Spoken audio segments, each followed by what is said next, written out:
welcome to the Fantasy Rewind podcast. I'm your co-host, Dylan Stoll, and I'm joined as always by my friend Mike.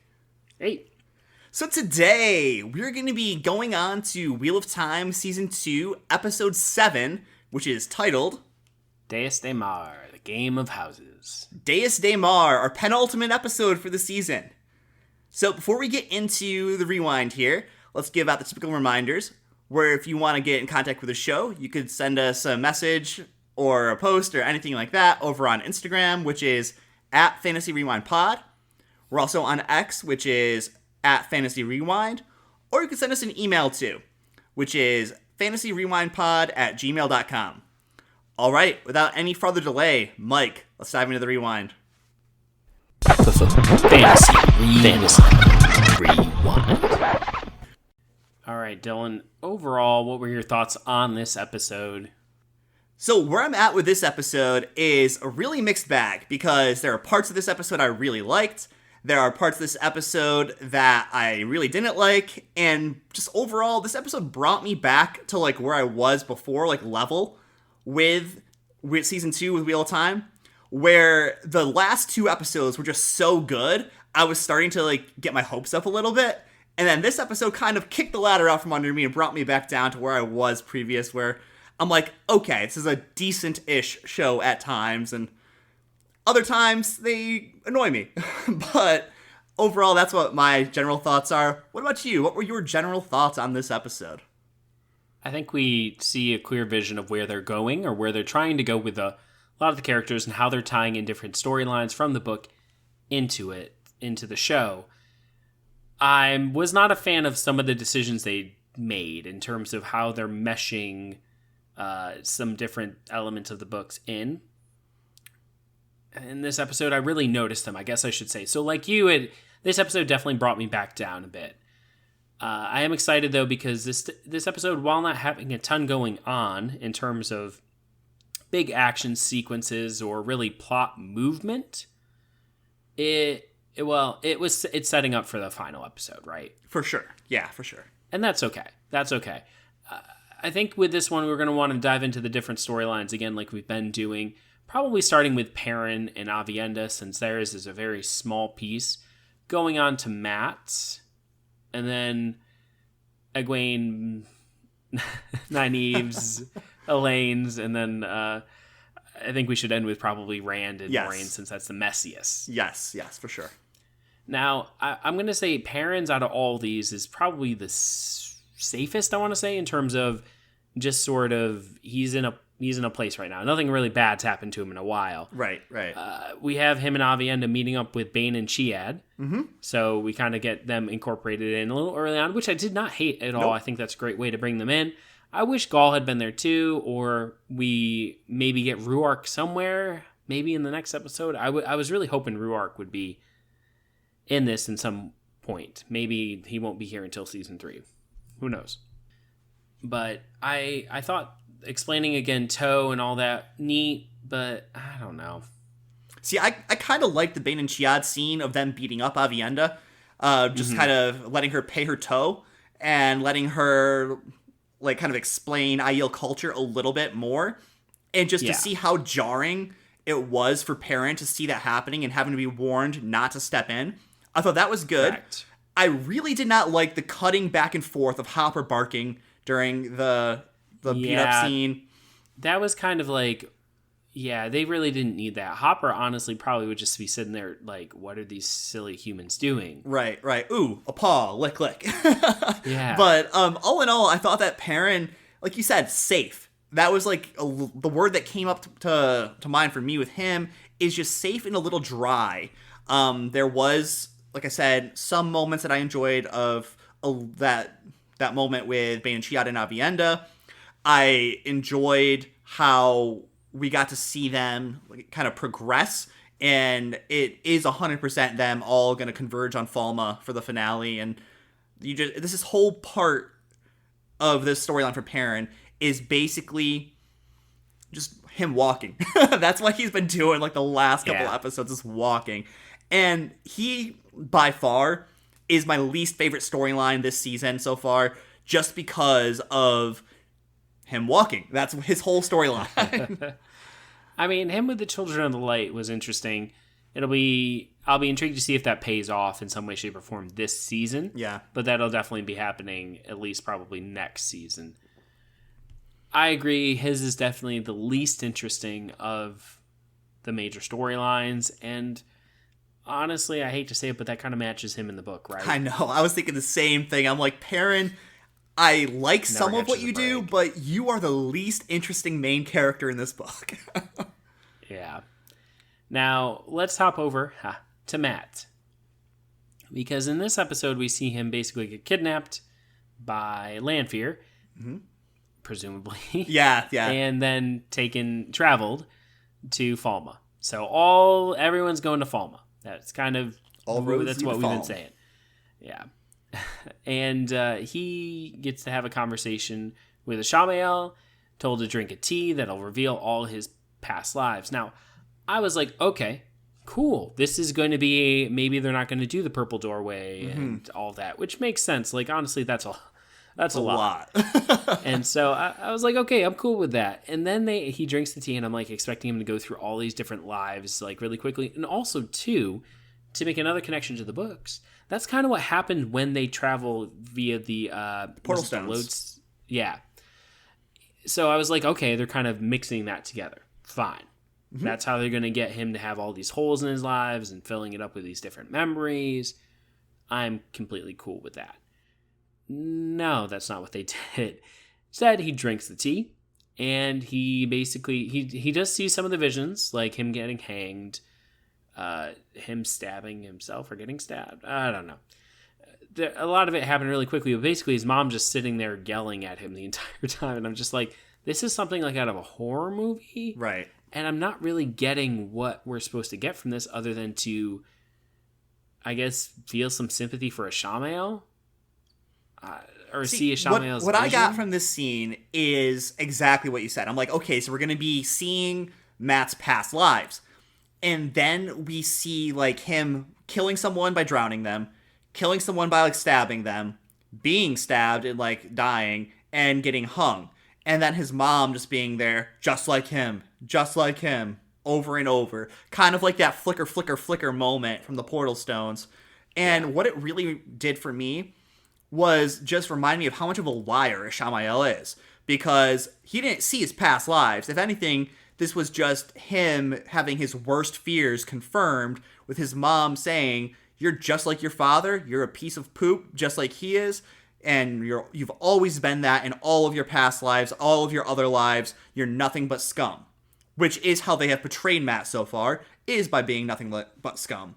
And so for them to do this for him, it was just false promises and really just annoying for me because we didn't get what I was expecting, what I was hoping for, which was more past lives, more alternate lives for Matt, and not just his mom pointing her finger at him, calling him his dad. Yeah, it just seemed like a bit of a waste, and you could have still gotten what Ishamael wanted out of this. But yeah, that's kind of the end of Matt's thing. It's presumably to get Matt on their side so he stabs Rand or whatever. That's exactly what it is. The whole thing is like for Ishamael to try to like drive Matt to the point where he just wants it to end too. And I kind of understand that because that was painful for me to watch. So I'm imagining it was painful for him to experience. So I think that trying to turn Matt to the dark by reinforcing his worst fears about himself, not my favorite moment, not especially when Matt's like crying at the end and like almost smiling in Ishamael's arms as he holds him. And just a really poor decision in my opinion to have it happen this way. Yeah. Now, I am interested because Ishamael kept saying no longer than 15 minutes. Like, you could only drink it once. What's going to happen when Matt drinks it again? Oh, yeah, because you know he's going to have it again. And I think that's why. It's because it will show him more of his past lives. It probably, like, first is the worst, second is the best, third's the one with the hairiest chest. You know that old, that old saying, nursery rhyme. Yeah. So yeah. I'm wondering if the second time you drink it, you'll have visions of your good lives. So I actually do want to bring this up because it kind of relates, kind of doesn't. But we did this like tea tasting ceremony, like sort of thing, with some experts, and they talked about how you actually dump out the first batch of tea because the first steeping of the tea like is the worst. And in fact, if you were to serve that to someone, it's not like disrespectful, like you're not like spitting on them, but it's rude. And so you saying that was like, oh yeah, because the second one is actually the one you're supposed to be drinking because it's considered to be like the best. And as you continue to steep the tea afterwards, you get different flavors coming throughout. So I don't know, maybe there's a little bit of a connection there. A little bit of wisdom in the nursery rhymes. That Dylan just spits bars of. Yeah, right. All right. Let's go and let's do Nynaeve, Elaine, the rest of the Falma folk. Yes. And Egwene. Yeah. So, I mean, Egwene's is pretty straightforward here in this one. She shows off her powers. She's super strong. Love that we saw her with her little mouth gagger on. I think it's honestly kind of makes sense with them not wanting them to speak at all, right? It's just more dehumanization, which is what the Sean Chan are all about. Correct. And you get that throughout this. Even though you do get their mission towards the end of the episode, like you finally, we're here because the Empress wants to unite everyone under the light. And Egwene, all chill and calm, letting her wash her hands, and is like, I'm going to kill you. I love how that was the only spoken line Egwene had this episode. It was great. I'm going to kill you. The only part of that I didn't like was that there was no consequence for Egwene talking back there. Well, I'm wondering if it's going to happen next episode. But I was also surprised that there wasn't either. Maybe just like, fine, I'm changing your name. Yeah, or whatever. Right? It's like, you're Pookie now instead of Egwene or whatever. Yeah. But I will say, I did love the scene where Egwene just like flat out blows them all away with how powerful she is. Because that corresponds to, again, her book character, which is one of the most powerful Aes Sedai in a millennia. Yeah. And I love how it went right when the Amerlin was like, it would have been so much, talking to Rand, it would have been so much easier if you were a girl. And then it's just Egwene, like, again, just made me hate the freaking line there so much. I'll talk about that later, though. Oh, I mean, I liked it because, like, in terms of just, like, it was a fun little scene, in my opinion. But yes, I can see why you're going to be upset about that, and we can talk more about it. Mm-hmm. Now, Nynaeve and Elaine talking with Loyal. I liked that. Thought it was good. They got the information they need.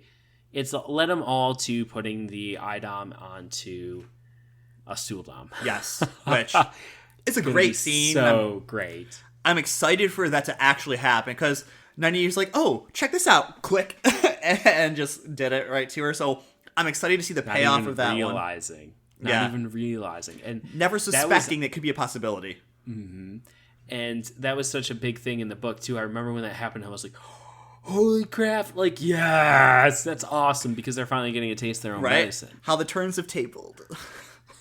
The turntables have turned.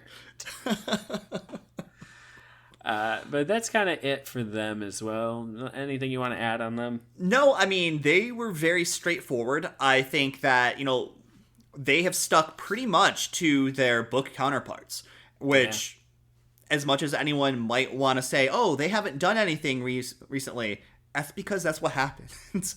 The story's not about them, and they are still important characters, very important characters. Oh, but yeah, absolutely. They do have moments of quietness where they don't do much. Correct. So, anyway, now we are going to Kyrian. The meat of the story. The meat of this episode. There's some things here that I liked, but a lot that I just was like, oh. Yeah, this is my most, like you just said, this is my most, like, split part of the episode. The rest of the episode, I would have been fine with if everything else happened the way that it did. This really is the part that I want to talk the most about. Yeah, love it. Love it. So I do want to really start off here with some of the things that I did like. Yes, yeah. I did like that Leandrin talked to Barthanes?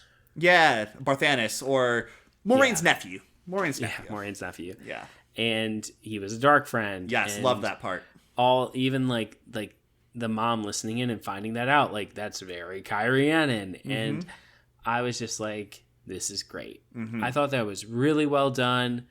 Made sense with his family ascending, yada yada. It ties up some nice loose ends with kind of the Kyrianan storyline in the book, as well as the fires, all that kind of relate into it as well.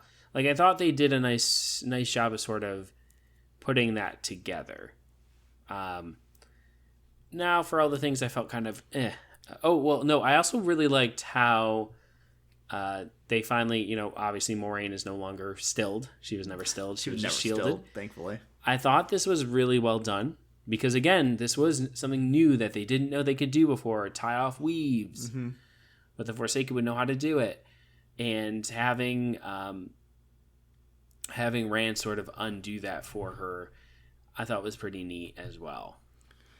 So I just want to comment on those two things there pretty quickly.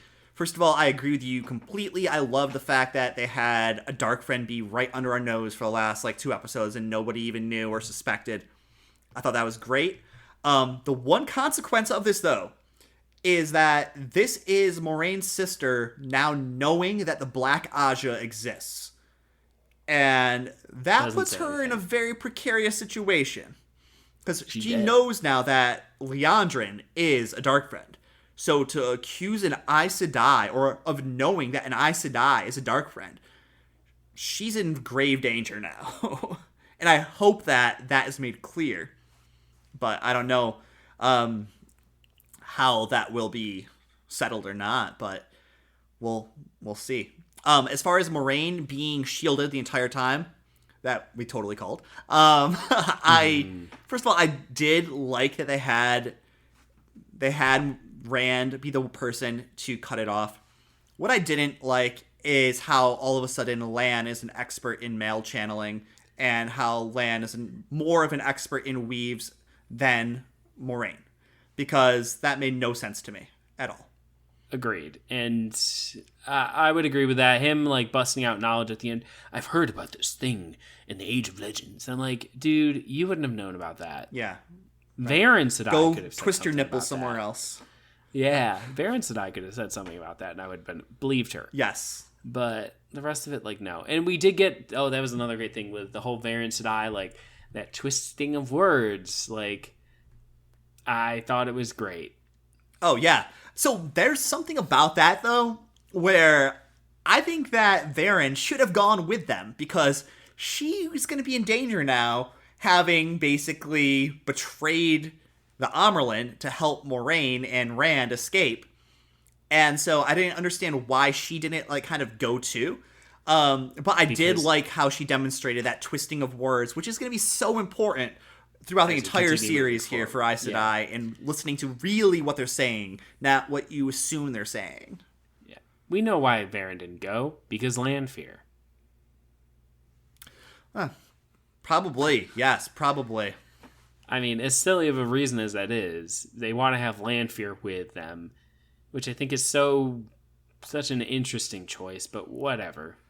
Honestly, it would have been better if Lanfear was just we're just going to travel there, and made a little portal or skimmed or something. Well, it's because she didn't want to show Moiraine the weaves. So I get them taking... She could have inverted them.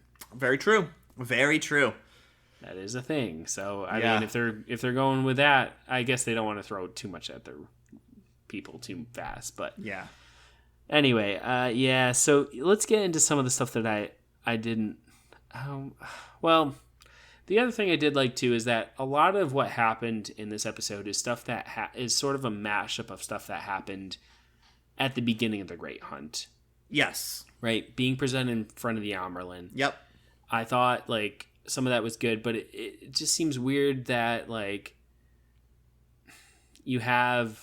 Well, also, to the prophecy, right? The prophecy at the beginning of the episode, all of that was stuff that we learned earlier on in the books, in book 2 at least. Or was it before? It was book 2. Okay. And I mean, I'm glad we're getting it now, but at the same time, it feels so out of place. Yeah, a little And bit. what I really hated, and I can't emphasize how much I hated this, was when Rand and Lan are talking. Lan is giving him that prep talk. You're gonna, no matter what you get thrown at you, you're gonna stand on your feet. Whatever comes at you, stand there and take it like a man. Rand proceeds to spend the rest of the episodes on his knees, acting like a little girl, crying because he's shielded.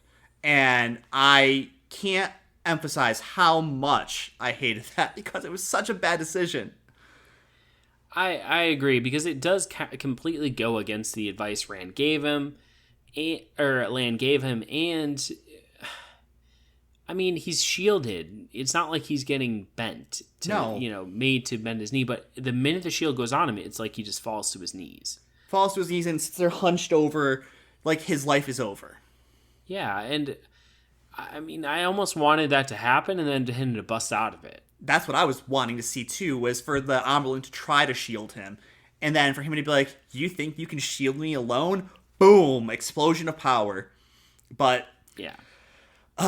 This is a conversation I want to have with you next after we talk about the finale. But we're going to wrapping the season up because I have some strong opinions here. But talking about this particular scene, again, I did not like this at all because it goes against who Swan is as well.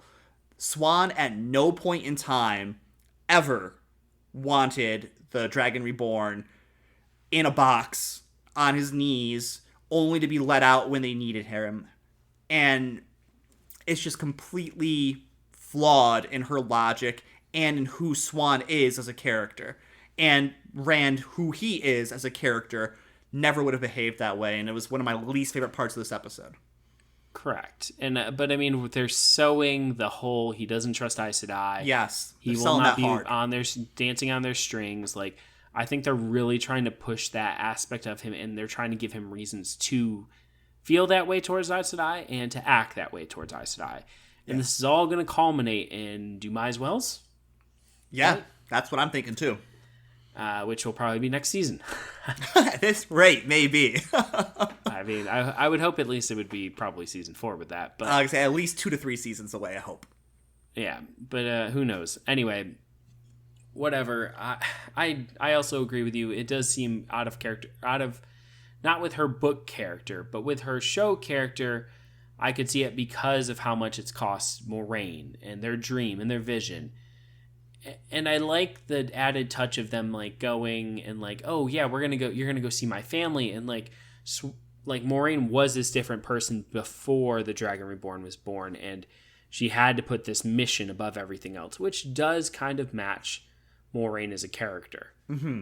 This mission has always been her life, and so they are really making that apparent. And also too that Swan and Moraine had this deal of sorts, or this agreement, and they were sort of working towards this common goal separately. Mm-hmm. So I'm glad they've alluded to all that. Let me get into some of the things though that I don't like, unless you have anything else to add on anything. Well, I do actually just want to say something about that intro scene of Swan and Moraine and the prophecy that they heard. The one thing I thought that was interesting about it is that they appeared to be full Aes Sedai at that moment. On top of that, it also appeared to be like summertime and sunny at the tower while it's snowy and whatever else where we saw Lan's mom giving birth.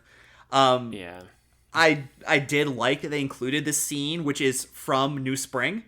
And I thought that it was a great way to show how long Swan and Moraine have been at this. But yeah, by and large, I thought this was another like example of just minor attention to detail things that the writers were not paying attention to. That they should have. Yeah. You're right.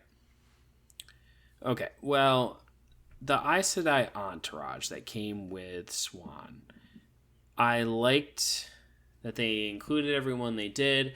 I think it was weird, though, that people can just sort of appear. Yeah, fast traveling is happening, and we don't know how. Yeah, I mean, Swan's right-hand woman. Yeah, the keeper. Right? the keeper. Yeah, she's there, and she was the one running the tower, and like now she's in Kyrian, and who's running the tower with her out? You know, Yeah, right. I'm just like sitting there like, oh, okay. It's because they want to save on extra cost, because they want to put these characters in front of you that you are vaguely familiar with, and they're not wanting to do like, ooh, a new Aes Sedai. And I think they should have done that, because it makes no sense for both the Keeper and the Amerlin to be out of the tower. I mean, yeah, they do travel with each other quite well.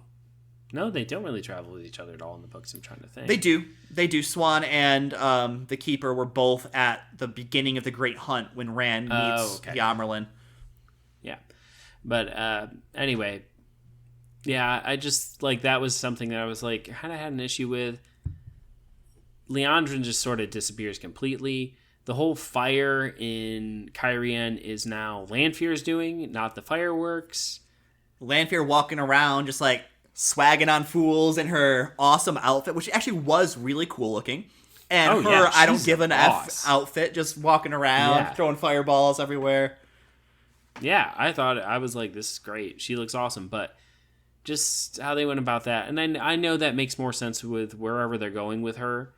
And they want her to be more present in the story and everything else. And they're doing nice nods to other characters and other things. Like, they did nod to fireworks earlier on in the sea. Yeah, they they nodded to it, but they don't really explore any of it. And I was hoping to see Tom while we were in Kyrian, but that didn't happen, obviously. And there's just some things that I'm just like, I wish you could have incorporated them. I wish you had, for sure. But like Lanfear's whole presence and all this, they're really trying to push her to the front more. Mm-hmm. And she should be more on the side. I agree. And I think they're doing that because she's one of the better actresses. But I do think, again, that we're getting more Lanfear than we should. Because I also think they're having her lean too good. I think she's not being as evil as she should have been. Like, she did do some cool stuff early on, like, erasing that girl's mouth, decapitating the one dude, throwing fireballs and stuff, but she's still kind of like chaotic neutral almost. But I mean, she is kind of that way with Lewis Theron. She was willing to help and do kind things for him, but you're not wrong. She's very much tilting this line where it's almost like you're being too nice. Like for Moraine, for instance. Exactly. Like, that's why I'm like, she shouldn't be here, because she would literally kill Moraine. She would have killed Moraine, no question about it. And the Amerlin as well. She probably would have killed too. She would have killed Swan. Yeah, and so like them sort of like just like having her there is problematic with that.